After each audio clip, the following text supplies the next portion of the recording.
किसमें शालिनी? तो जैसा कि आप जानते हैं कि राजस्थान जुडिशियल सर्विसेज की प्रीलिम्स की डेट अनाउंस हो चुकी है। 27 जुलाई 2025 को प्रीलिम्स एग्जाम जो है वो कंडक्ट होने हैं। और अब की बार ऐसा हुआ है कि सिलेबस को काफ़ी वास्ट कर दिया गया है। बहुत सारे नए एक्ट्स हैं जो अब ऐड किए गए हैं, जिनमें एक है इंफॉर्मेशन टेक्नोलॉजी एक्ट 2000।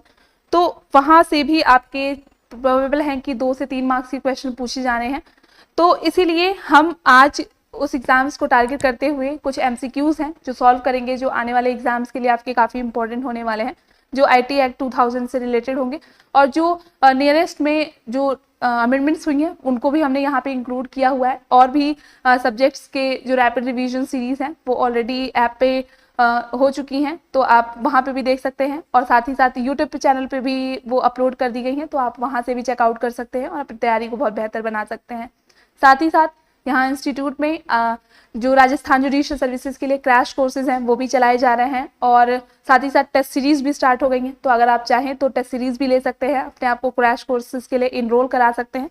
ठीक है, तो अब चलते हैं हम अपने कोर डिस्कशन पे। तो सबसे पहले IT एक्ट के बारे में कुछ ओवरव्यू ले लेते हैं। तो हम जैसे जानते हैं कि जिस एरा में हम रह रहे हैं वो इंफॉर्मेशन टेक्नोलॉजी बहुत ज़्यादा यहाँ पे डेवलप हो चुकी है। डिजिटलाइजेशन है जो बहुत हो चुका है। इसी के लिए साइबर क्राइम जो है वो भी बहुत ज़्यादा मतलब फैल चुके हैं।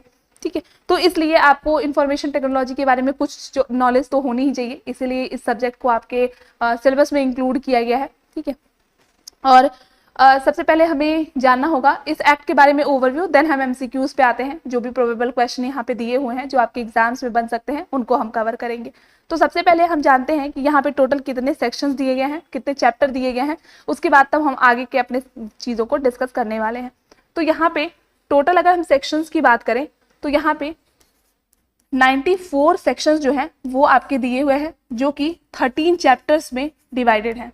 ठीक है, ये भी आपके एग्जाम में पूछा जा सकता है MCQs में। और यहाँ पे 4 स्केड्यूल है, इस एक्ट में 4 स्केड्यूल है, तो इसको भी हमें ध्यान रखना है। ठीक है, एक्ट नंबर हमें ध्यान रखना है। तो एक्ट नंबर कौन सा है?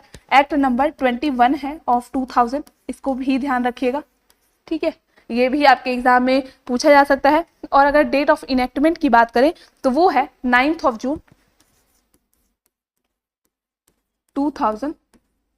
ठीक है, तो यहाँ पे 9 जून 2000 को ध्यान रखिएगा, ये आपकी डेट ऑफ इनेक्टमेंट है। इन्फोर्समेंट के लिए अभी आगे हम देखेंगे क्या डेट है, अभी यहाँ पे डेट ऑफ इनेक्टमेंट गिवन है तो हम उसको ध्यान में रखते हैं।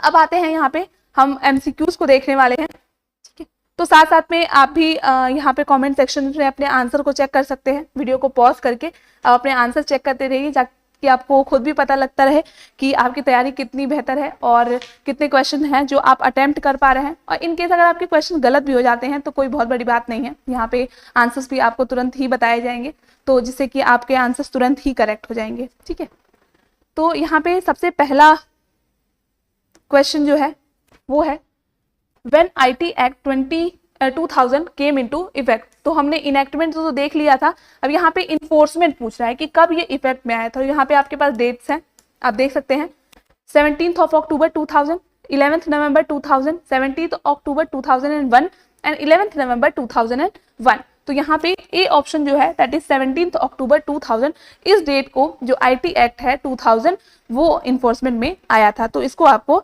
ध्यान रखना है। अब यहाँ पे सेकंड क्वेश्चन है IT एक्ट, हम इंफॉर्मेशन टेक्नोलॉजी एक्ट को IT एक्ट कहेंगे इन शॉर्ट में। 2000 amended various sections of which of the following acts. तो यहाँ पे Indian penal code, reserve bank of India act 1934 and Indian evidence act 1872। तो यहाँ पे डी ऑप्शन जो होगा वो करेक्ट होगा, ऑल ऑफ द अबव। तो यहाँ पे इस के सारे ही जो वो हैं उनको ये अमेंड करता है। ठीक है, तो जब आप ये बेयर एक्ट ओपन करेंगे तो बेयर एक्ट के ही जो प्रियम्बल है वहीं पे ये सारी बातें दी गई हैं कि किसको किसको अमेंड ये करता है। ठीक है, तो यहाँ पे IT एक्ट से इन सारे ही प्रोविजन, इन सारे ही एक्ट के कुछ कुछ प्रोविजंस को ऐड किया गया था और उनमें जो रिस्पेक्टिव प्रोविजंस हैं उनको इंक्लूड किया गया था। ठीक, तो ये ऑल ऑफ दीज जो ऑप्शन है वो करेक्ट होगा।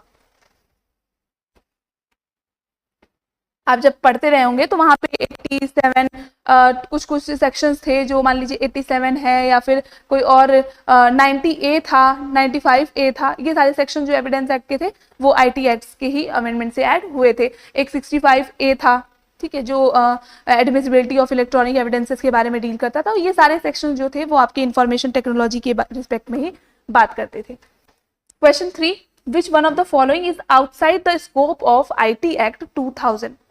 क्या क्या है? Electronic gift, power of attorney with digital signature, electronic message and electronic evidence. यहाँ पे पूछ रहा है कि कौन सा आईटी एक्ट के परव्यू से बाहर है, ठीक है, तो यहाँ पे बी ऑप्शन करेक्ट होगा, power of attorney with digital signature.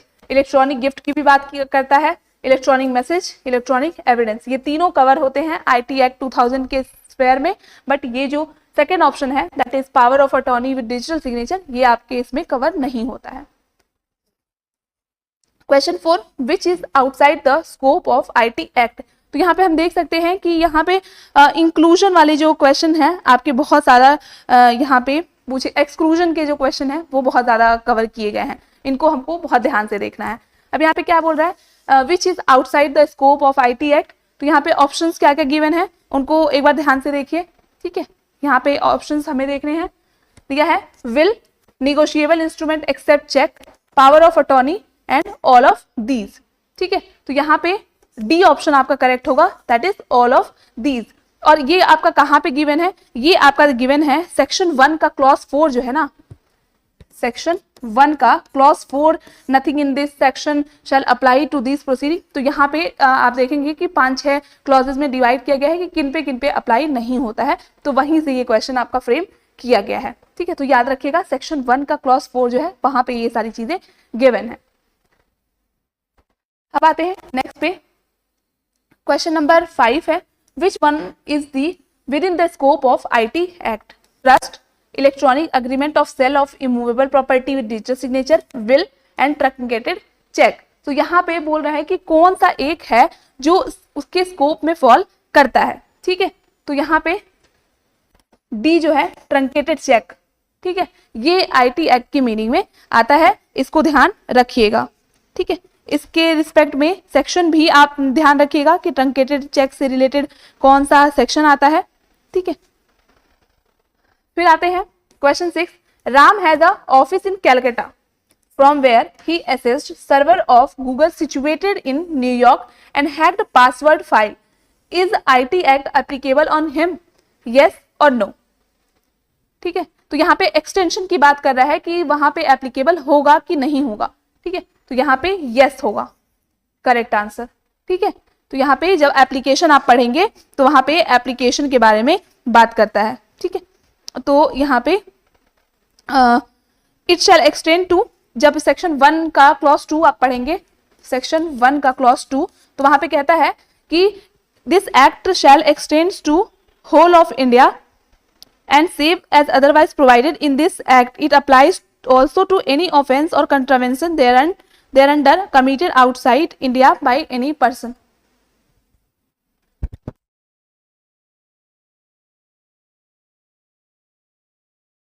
Next, section 7, Ram has an office in New York from where he accessed server of Google situated in Calcutta and hacked password file. Is IT Act applicable on him? Yes or no? Answer it. क्या हो सकता है, ठीक है। एक बार आप खुद से करने का ट्राई करिए कि क्या हो सकता है इसका। तो यहाँ पे आंसर इज यस, ठीक है। तो यहाँ पे इंडिया में बैठ के या तभी भी एक्सटेंशन होगा, इंडिया में बैठ के अगर आउटसाइड इंडिया आप कोई आईटी एक्ट से रिलेटेड ऑफेंस कर रहे हैं तो भी एक्सटेंशन होगा, या आउटसाइड इंडिया में बैठ के आप इंडिया के रिस्पेक्ट में कोई कर रहे हैं तो भी इस एक्ट का एप्लीकेशन जो है वो होगा। सेक्शन 1 का क्लॉज 2 जो है इस बात को डिफाइन करता है। अब आते हैं 8th क्वेश्चन पे। 8th क्वेश्चन क्या कहता है? Ram has a office in New York from where he accessed server of Google situated in Canada and hacked password file. Is IT Act applicable on him? क्या आंसर हो सकता है? एक बार आप भी ट्राई करिए, ठीक है। यहाँ पे क्या है? न्यूयॉर्क में उसका ऑफिस है और ये किसके गूगल को सर्वर को हैक करता है? कनाडा के, ठीक। तो ऑब्वियस सी बात है यहाँ इंडिया की ना तो इंडिया का कोई इन्वॉल्वमेंट ही नहीं है, तो यहाँ पे आउटसाइड की बात हो रही है, तो इंफॉर्मेशन टेक्नोलॉजी एक्ट इंडिया के रिस्पेक्ट में है, तो ये वहां पे एप्लीकेबल नहीं होगा। ठीक, करेक्ट ऑप्शन आपका बी होगा। नेक्स्ट है विच of the following is an example of intellectual property? Trademark, copyright, patent, all of this. D option आपका करेक्ट होगा। तो जब हम इंटेलेक्चुअल प्रॉपर्टी के बारे में बात करते हैं तो ये तीनों ही टाइप की जो प्रॉपर्टीज हैं वो इंटेलेक्चुअल प्रॉपर्टी में आती हैं। Next question 10, IT amendment act 2008 with IT act become effective from. तो यहाँ पे इंफॉर्मेशन टेक्नोलॉजी एक्ट 2008 में जो अमेंडमेंट्स किए गए थे उसके रिस्पेक्ट में यहाँ पे पूछा जा रहा है कि कब ये जो एक्ट है वो इन्फोर्समेंट में आया था। तो ये कब आया था? 27 अक्टूबर 2009 ये इन्फोर्समेंट में आया था, इसको ध्यान रखिएगा। Next 11th question, which act cast responsibility on body corporate to protect sensitive personal information and provide punishment for offences by companies? यहाँ कह रहा है IT act 2000, IT amendment act 2008, Indian penal code and none. तो क्या लगता है आपको कौन सा एक्ट हो सकता है? ठीक है, तो यहां से जब अमेंडमेंट की गई थी तो इसके रिस्पेक्ट में बनाया गया था, तो जो बी ऑप्शन होगा that is information technology act amendment act 2008 यहाँ पे उससे यहाँ पे किया गया था, उसको इंक्लूड किया गया था। अब आते हैं question number 12, this which section deals with the legal recognition of electronic records? ठीक है, तो यहाँ पे पूछ रहा है कि कौन सा सेक्शन है जो डील करता है with the recognition of electronic records. ठीक है, तो यहाँ पे कौन सा सेक्शन है? Section 6, section 3, section 4 and section 5। तो करेक्ट ऑप्शन होगा सी, दैट इज सेक्शन 4। अब यहाँ पे जो अदर सेक्शंस गिवन है उनके रिस्पेक्ट में हम बात कर लेते हैं कि कौन कौन से सेक्शन है। तो सेक्शन 3 बात करता है ऑथेंटिकेशन ऑफ इलेक्ट्रॉनिक रिकॉर्ड्स के बारे में। सेक्शन 4 तो हमने देख ही लिया है। ठीक है, सेक्शन 5 बात करता है legal recognition of digital signature के बारे में, और सेक्शन 6 बात करता है use of electronic records and digital signatures in government and it's agencies. ठीक है, अब आते हैं question number 13, section deals with legal recognition of digital signature. ठीक है, तो यहाँ पे अभी हमने जस्ट देखा था कि डिजिटल सिग्नेचर के रिकॉग्निशन के रिस्पेक्ट में कौन सा सेक्शन बात करता है, तो यहाँ पे बी ऑप्शन करेक्ट होगा, दैट इज सेक्शन 5। और सारे जितने भी रिस्पेक्टिव सेक्शन हैं वो हमने देख लिए थे। ठीक है, आप एक बार इंडेक्स को रिवीजन कर लीजिएगा जरूर से एग्जाम में जाने से पहले, ताकि आपको सेक्शंस अगर डायरेक्ट पूछे जाते हैं तो उससे, और यहाँ से ज्यादा क्वेश्चन नहीं पूछे जाने हैं। जितनी बातें हम यहाँ पे डिस्कस कर रहे हैं वहीं से आपके क्वेश्चन देखिएगा पेपर में मिल जाने हैं, तो इससे बियॉन्ड आपको कुछ नहीं जाना है। बस आप एक बार बेयरेट के इंडेक्स को देख लीजिएगा, उतना सफिशियंट होगा।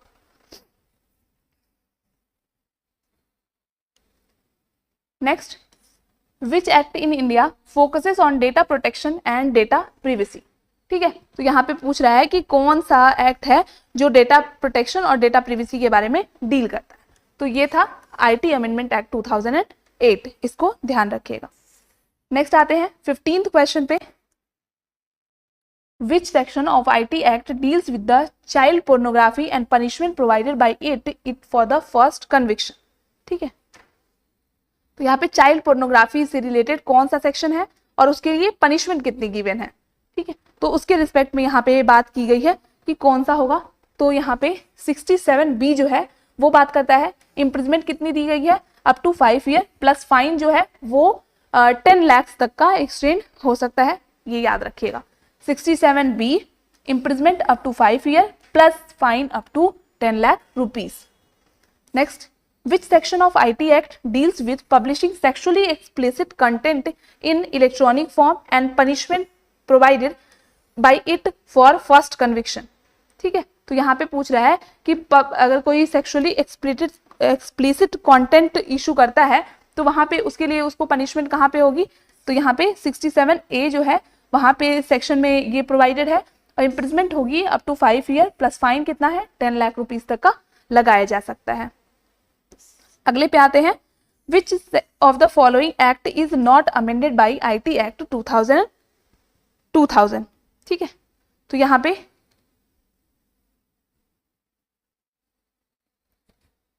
पूछ रहा है कि आईटी एक्ट 2000 में कौन सा एक्ट है जिसको अमेंड नहीं किया गया था।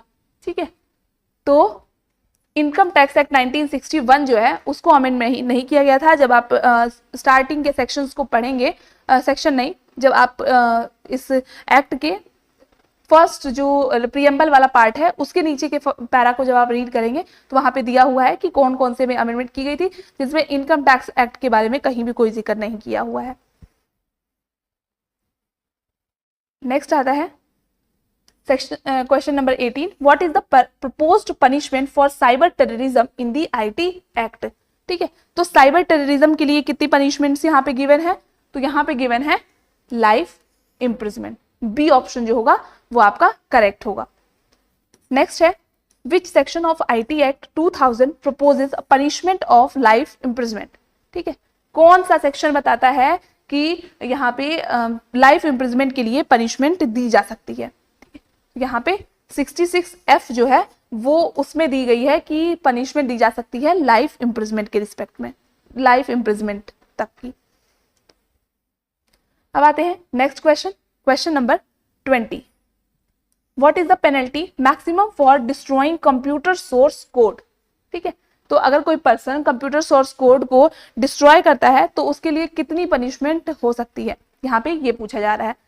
2 ईयर इम्प्रिजमेंट और 3 lakh rupees penalty, 2 year imprisonment और 2 lakh rupees penalty, 3 year imprisonment और 5 लाख पेनल्टीज। करेक्ट ऑप्शन होगा 3 ईयर तक की इम्प्रिजमेंट हो सकती है, या 2 लाख रुपए तक की पेनल्टी इम्पोज की जा सकती है, या दोनों से पनिश किया जा सकता है अगर कोई कंप्यूटर सोर्स कोड के उसको डिस्ट्रॉय करता है तो। अब आते हैं what is the penalty for publishing image of the person's private part without consent as per IT Act 2000। what is the penalty for publishing image of person's private part। ठीक है, तो यहाँ पे क्या बोल रहा है कि कितने तक की पनिशमेंट हो सकती है अगर कोई पर्सन है जो किसी के प्राइवेट पार्ट्स की इमेजेस लेके उसको सर्कुलेट करता है या फिर उसको अपलोड वगैरह कहीं करता है, तो क्या होगा, यहाँ पे सी ऑप्शन करेक्ट होगा, अप टू 3 ईयर इम्प्रिजमेंट और up to 2 lakh rupees penalty और बोथ।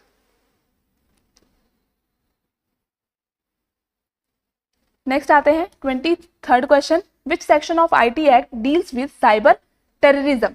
ठीक है, तो साइबर टेररिज्म से रिलेटेड सेक्शंस जो है वो कहाँ पे गिवन है, तो यहाँ पे होगा 66F, जिसमें लाइफ इम्प्रिजमेंट तक की पनिशमेंट दी जा सकती है, अभी हमने देखा था। ठीक है, प्रीसीडिंग सेक्शन में, तो यहाँ पे 66 याद रखिएगा, साइबर टेररिज्म के रिस्पेक्ट में बात करता है।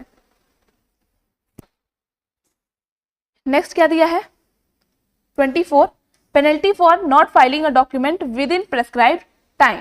ठीक है, तो अगर जो डॉक्यूमेंट ऑथराइज किया गया था अगर प्रेस्क्राइब टाइम के बीच में उसको नहीं किया जाता है तो फिर उसके लिए कितना होगा, तो यहाँ पे डी ऑप्शन करेक्ट होगा, up to 5000 per day. Next आता है question number 5, what is the punishment for hacking of computers. तो हम देखते हैं कि जनरली हमारे आसपास में बहुत हैकर्स मिलते हैं, बहुत लोग हैकिंग करते हैं, तो ये कम्प्लीटली इलीगल है और इसी के साथ साथ पनिशमेंट भी जो है वो उसकी बहुत ही ज्यादा अमाउंट में लगती है। ठीक है, तो इसके लिए 3 साल तक की इम्प्रिजमेंट हो सकती है और फाइन कितना लग सकता है, मतलब जो पेनल्टी है वो 5 लाख रुपीज तक की या दोनों से किया जा सकता है। यहाँ पे 26 है, what is the punishment for identity theft in IT act. ठीक है, what is the punishment for identity theft in IT act. तो अगर कोई आइडेंटिटी थेफ्ट करता है तो यहाँ पे कितनी पनिशमेंट हो सकती है, तो यहाँ पे up to 3 years imprisonment, 1 lakh तक का पेनल्टी इम्पोज किया जा सकता है, ये चीज ध्यान रखिएगा। अब आते हैं 27th question, what is the N R component of IT act 2000। तो regulation of certified authorities, digital certificate, legal recognition of digital signature या ऑल ऑफ दीज। ठीक है, तो यहाँ पे डी ऑप्शन करेक्ट होगा, ये तीनों ही चीजें यहाँ पे आईटी एक्ट जो है वो इन तीनों ही चीजों के बारे में डील करता है। ठीक है, तो यहाँ पे अब आते हैं 28 number question, controller of certifying authorities work under. तो जो कंट्रोलर होता है सर्टिफाइंग अथॉरिटी का वो किसके अंडर में वर्क करते हैं, तो यहाँ पे ये पूछा जा रहा है, तो ध्यान रखिएगा सी ऑप्शन करेक्ट होगा, that is ministry of communication and IT.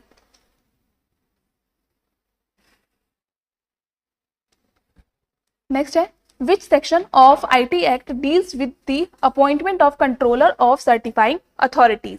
ठीक है, तो यहाँ पे बोल रहा है कि कंट्रोलर ऑफ सर्टिफाइंग अथॉरिटी जो है उसके अपॉइंटमेंट से रिलेटेड कौन सा सेक्शन डील करता है। तो यहाँ पे 5, 15, 17 और 10 दिया है। डी ऑप्शन करेक्ट होगा, दैट इज सेक्शन 17 जो है वो इसके रिस्पेक्ट में बात करता है।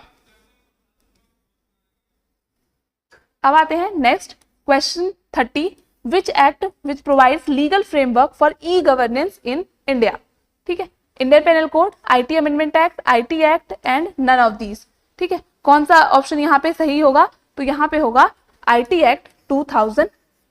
यहाँ पे क्या बोल रहा है कि legal framework for e governance in India, यहाँ पे अमेंडमेंट के रिस्पेक्ट में बात नहीं कर रहा है, तो जो ओरिजिनल एक्ट आया था IT एक्ट 2000 उसी की यहाँ पे बात की जा रही है। ठीक है, अब आते हैं how many schedules are there in the IT act. तो हमने शुरू में ही डिस्कस कर लिया था कि 4 स्केड्यूल्स गिवन है। ठीक है, यहाँ पे इनके नाम भी एक बार रिस्पेक्टिव शेड्यूल में क्या बातें दी गई हैं उनको भी आप देख लीजिएगा।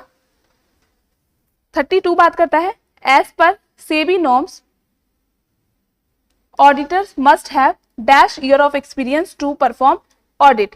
ठीक है, तो सेबी नॉर्म्स के अकॉर्डिंग कितने साल का एक्सपीरियंस होना चाहिए, यहाँ पे ये बात पूछी जा रही है। ठीक है, तो यहाँ पे सी ऑप्शन जो होगा वो हमारा करेक्ट होगा, 3 इयर्स। नेक्स्ट बात करते हैं audit scheduled must be submitted to SEBI in advance. कितने मंथ एडवांस में यहाँ पे दिया है, 5 मंथ, 6 मंथ, 3 मंथ, 4 मंथ। ये यहाँ पे क्या करेंगे। ठीक है, तो यहाँ पे सी ऑप्शन करेक्ट होगा, दैट इज 3 मंथ। तो एक चीज हम मतलब दोनों जो चीजें दी हुई थी वो दोनों ही सेम ही यहाँ पे गिवन है। सॉरी, यहाँ पे डी ऑप्शन होगा, दैट इज 2 मंथ। ठीक है, 2 महीने एडवांस में ही यहाँ पे सबमिट की जाएंगी। 34 बात करता है each non conformities must be corrected by auditee management within the period of dash and report to SEBI. 34 बात करता है। ठीक है, 34 के रिस्पेक्ट में कौन सा सही होगा, सी ऑप्शन करेक्ट होगा, दैट इज 3 मंथ। अब आते हैं नेक्स्ट में 35 as per IRDA all insurer must get their system and processes audited once in dash by the CA। ठीक है, तो IRDA के रिस्पेक्ट में यहाँ पे पूछ रहा है कि कितने दिन के बीच में ऑडिट जो है वो कर दी जानी चाहिए। तो यहाँ पे जो हमारा करेक्ट ऑप्शन है वो ए होगा, दैट इज 3 ईयर। ठीक है, तो ये हमारे कुछ क्वेश्चंस थे IT एक्ट के। अभी भी हमारे पास बहुत सारे क्वेश्चन हैं जो हमें डिस्कस करने हैं। तो आज के सेशन में हम सिर्फ 35 क्वेश्चंस को ही डील कर रहे हैं। आने वाली क्लासेस में हम अदर जो सेक्शंस हैं उन जो अदर MCQs हैं उनको डील करेंगे। So stay tuned with us ताकि आपकी तैयारी बहुत बेहतर हो सके और आपके एग्जाम्स में कोई भी क्वेश्चंस छूटे ना, जिससे कि आपके रिजल्ट पे कोई भी इम्पैक्ट आए। और आपको पूरा ही IT एक्ट का पढ़ने, क्योंकि 2 से 3 क्वेश्चन तो आप सिर्फ इन MCQs को भी लगा के चले जाते हैं तो वहाँ वो सफिशियंट होंगे आपके आने वाले एग्जाम्स के लिए। तो आज के लिए बस इतना ही। नेक्स्ट वीडियो में हम जो आगे के फर्दर MCQs हैं उनको कवर करने वाले हैं। तो आज के लिए इतना ही। Thank you so much.